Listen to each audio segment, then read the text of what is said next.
How you doing there, guys? Nick coming at you with another video. Today we're looking at the Sig Sauer P320C. Mine is an FDE. It's because I like the tan. It's pretty cool. I think it blends real well with the earth. That's probably why it's called Black Dark Earth. But before we do that, let's go ahead and talk about where the channel's going, where it's been. We rebranded to Explode and Reload because we are going to be doing a lot more than just gun and optic reviews. I'm going to be bringing you some reviews, of course, but we're going to start doing some crazy stuff. We're going to be doing trick shots. We just filmed a video, I believe, a few weeks ago where we tested body armor made at the dollar store. I'm really excited to bring that kind of stuff to you guys because it's the kind of stuff I've always really wanted to do. That and, of course, reviewing stuff, but reviews get a little stale after a while. So, before I rant and rave too much, let's go ahead and get started on why this is a gun you should definitely buy. Alright, guys. So the first thing I'm going to do, I'm going to start off by telling you that I've shot about 3,000 rounds to this particular gun. For a lot of people, that's not a lot, but for most of us, that's definitely a significant amount of rounds. I know a lot of people who don't shoot their guns that much. I like to put mine through the ringer, and as you can see, it's got quite a bit of finish wear on it. Let's see here. I mean, obviously, the finish is a little warm, but that's because I carry it every single day. This is my official concealed carry gun, so it has my seal of approval. Definitely worth the money if you spend on it. Let's go ahead, let's talk about the elephant in the room with this gun first, though. A while ago, there was some stuff going around where if you drop the gun like this and something schmucked it right here, the gun could go off. Aside from the fact that you probably shouldn't be dropping your gun, but it happens, that was definitely a problem. However, I did send mine in and get the trigger redone.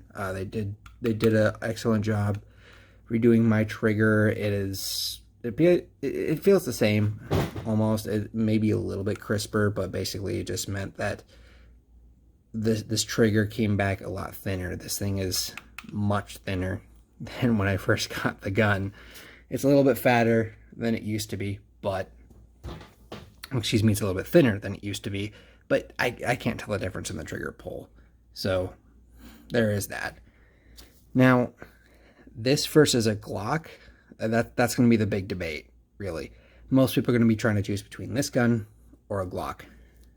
I can already hear the autistics reaching from the Glock fanboys when I say that I think this is definitely better than the Glock because you get more out of the box with this. There's still a lot of aftermarket stuff, definitely not as much as the Glock, but there's aftermarket barrels, slides, there's aftermarket frames coming out. Just how this is made is incredible. Like, there's so much technology that goes in there, especially with the chassis system. It's really a good handgun, and there's a reason that the military picked this gun over the Glock. So there is that. Man, I'm really making the Glock boys angry today.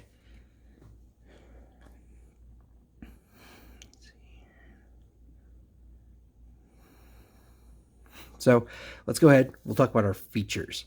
So right out of the box, you're going to get two 15-round magazines. Yes, this one is loaded. This is the one that carries my carry ammo. I carry 124 grain, expanding SIG hollow points. These are their defense line of ammunition. That's a whole nother discussion.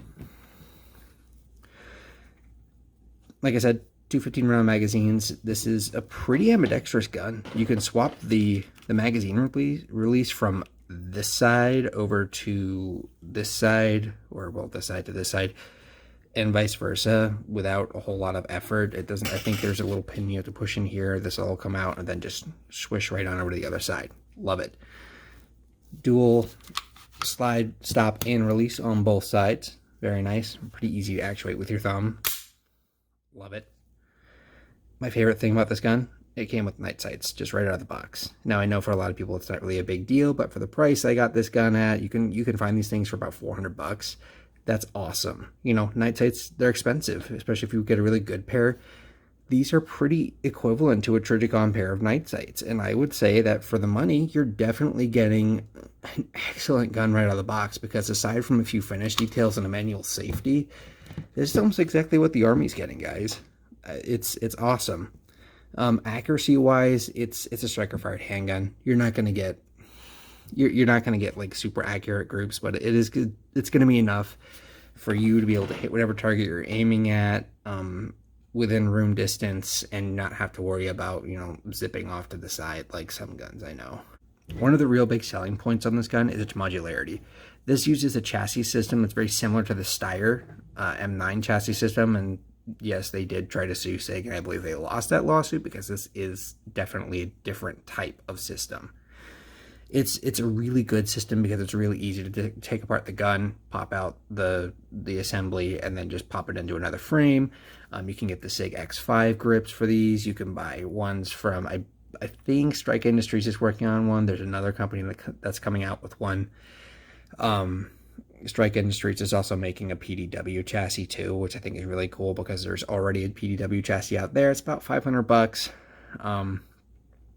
But you know, with that being said, this is just super modular because that same company is also trying to put together an AR-15 that you don't have to fill out any kind of paperwork to get. You just order the chassis system and it'll drop right in and it'll work as a natural AR-15 because this is the serialized part. It's awesome. So there's a lot of potential there, I think, for upgrades and things to be doing down the line. So that's pretty cool. So we're going to go ahead and take this gun down. I'm going to start off by saying I really like the way this gun takes down because you do not have to pull the trigger. That's really important. A lot of people don't like that you have to pull the trigger on guns like Glock or the Smith & Wesson. It's pretty standard to do that, but I think it's kind of nice that it's going off in that other direction. So I think this is a little bit safer in the takedown, but we'll go ahead and get started here. So first things first, make sure the gun's empty. Obviously there's no mag. Safety Nazis, are you happy? Go ahead and see this lever right here. This is your takedown lever. Just rotate that and then pull back and it'll just pop right out the frame. So that can't really get much easier than that, you guys. And this is the chassis system I was telling you about. Chassis system. If I can talk today. The chassis system I was telling you about. I'll take this out in a minute. Slide assembly. It's actually really easy to take apart. Press down on this little guy right here. Slide this out. Your entire striker assembly will come out. But just for sake of ease, we're going to just take this apart like this. So recoil spring, barrel, super easy. This gun is, it's like a kid could do it, guys. So this is where my favorite part comes. So this chassis system does come out. Obviously you just kind of push in right here. This is where the little takedown lever comes in handy. Well, it comes into play. Not handy. So you pop it across, kind of rotate a little bit. It's better if you spin it because it'll work its way out. Yeah, I knocked over the camera there. Whoops. Anyways, you get this out. You just pull it out. Real straightforward. From there, lift up on the trigger. You don't have to pull it. Just lift up, pull forward, and the whole thing will just come right out. This is the chassis system. It is a pretty nifty little invention. I think this is super cool because, like I was saying, they make frames and things like that. You can just drop this right into. Boom, you have yourself a rifle, a PDW. Well, excuse me, when I say rifle, I mean pistol. This is a really revolutionary thing because they do make things like this that'll turn it into an AR, that'll make it an AR-15, or we'll make it into a PDW. It's just, it's really cool. So putting it all back together is basically the exact opposite of what you just did. So kind of work it in there a little bit. Now, I do generally try to press back on the trigger a little bit here. You don't need to, but I do it just for ease of use. It makes it easier to put it back together. So get the trigger down in there, shove it back, push down, voila. Put this guy back in. Generally just going at it like that. It'll pop across. You can see it's in there now. Let's see. A little bit finicky, but not too bad. Super awful.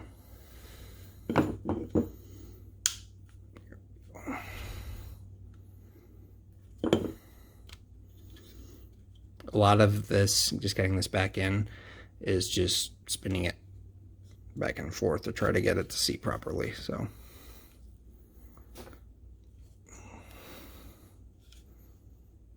and voila, not too hard, it just pops right in. So from there,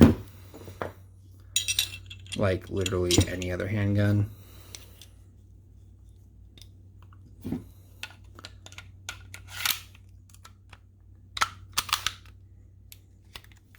now right there, that's important. You need to lift up on the slide stop right here, because if you don't and you just let it go forward, you're going to have a dead trigger. That's a safety mechanism they build into the pistol so that people don't shoot themselves. So lift it up like a slider to the rear. Voila. You have your pistol back together and you're ready to go shoot stuff. The trigger pull in this gun, really, really nice. Pretty easy. Nice. Not really a lot to take up. Brakes. The reset's a little long, but it's not awful, especially when compared to other guns, especially that Smith & Wesson ST9BE. Great gun, however, not this nice. So let's go ahead and do this together. Right there. Click. Click. Bang. Okay, guys, I'm going to go ahead and put an end to this review. I'm just going to let you know that right now, yes, this gun is a gun that you should buy, and I think this is an excellent carry gun. I carry it on a daily basis. I've been carrying it for a long time now. This is my everyday carry gun. I have not had any issues, no accuracy issues. I haven't had, again, that drop issue. That did not affect me in any way, shape, or form. It's comfortable. It fits my hand super well. There's just a lot of value here in this gun, and I know that's really important to a lot of people, but it's also just, I think, honestly, guys, I do think this is better than your average Glock, because right out of the box, like I said, you get more for less, and you get a gun that is just as reliable as a Glock. So, thanks for watching, guys. I appreciate you tuning in. Don't forget to like, share, and subscribe. And don't forget to check out the other videos. I've linked that one down in my description about the body armor. Really funny. Go ahead and give that a like. And I will see you guys next time. Thanks for watching.